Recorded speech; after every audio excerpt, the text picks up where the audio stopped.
خاتم الأنبياء والمرسلين عليه وعلى آله وصحبه وأهل بيته وعترته وعشيرته وأزواجه وذرياته وعلماء أمته وصلحاء ملته أجمعين.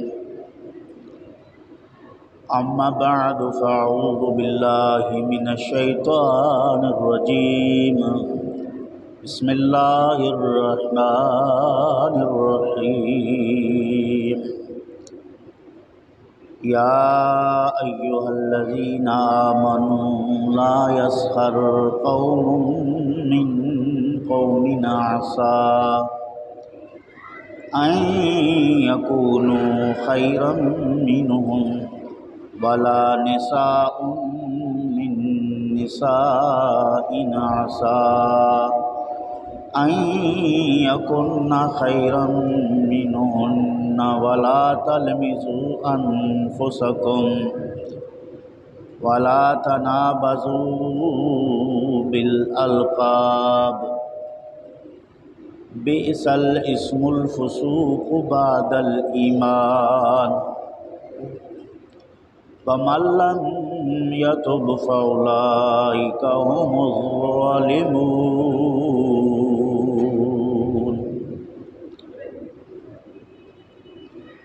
يا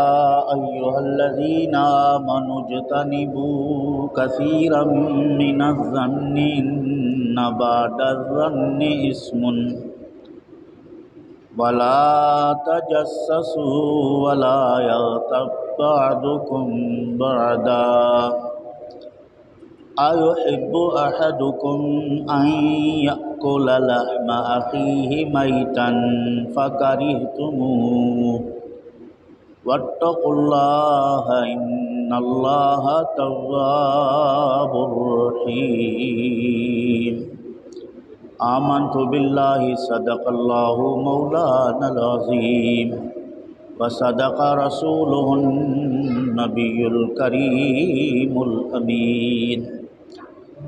وقال الله تعالى في مقام آخر إن الله وملائكته يصلون على النبي يا أيها الذين آمنوا صلوا عليه وسلموا تسليما. اللهم صل على سيدنا ومولانا محمد وعلى آل سيدنا وأصحاب سيدنا ومولانا محمد وبارك وسلم عليه. يا رسول الله انظر حالنا يا حبيب الله اسمع قالنا إنني في بحر هم مغرق خذ يدي سهل لنا أشكالنا. يا صاحب الجمال ويا سيد البشر من وجهك المنير لقد نور القمر لا يمكن الثناء كما كان حقه بعد از خدا بزرگ توئی قصہ مختصر. حمد و صلاۃ کے بعد واجب الاحترام دوستان عزیز برادران اسلام، اللہ وحدہ لا شریک کے پاک کلام قرآن مجید فرقان حمید میں سے سورۃ الحجرات کی چند آیات تلاوت کیا ہے. اللہ رب العزت کی بارگاہ میں دعا ہے کہ رب ذوالجلال مختصر وقت میں قرآن و سنت کی روشنی میں حق و سچ بیان کرنے کی توفیق نصیب فرمائے. بیان کے بعد طرفین کو عمل کرنے کی توفیق نصیب فرمائے. عزیزان گرامی، گزشتہ جمعے پر آپ دوستوں نے فقیر کی گفتگو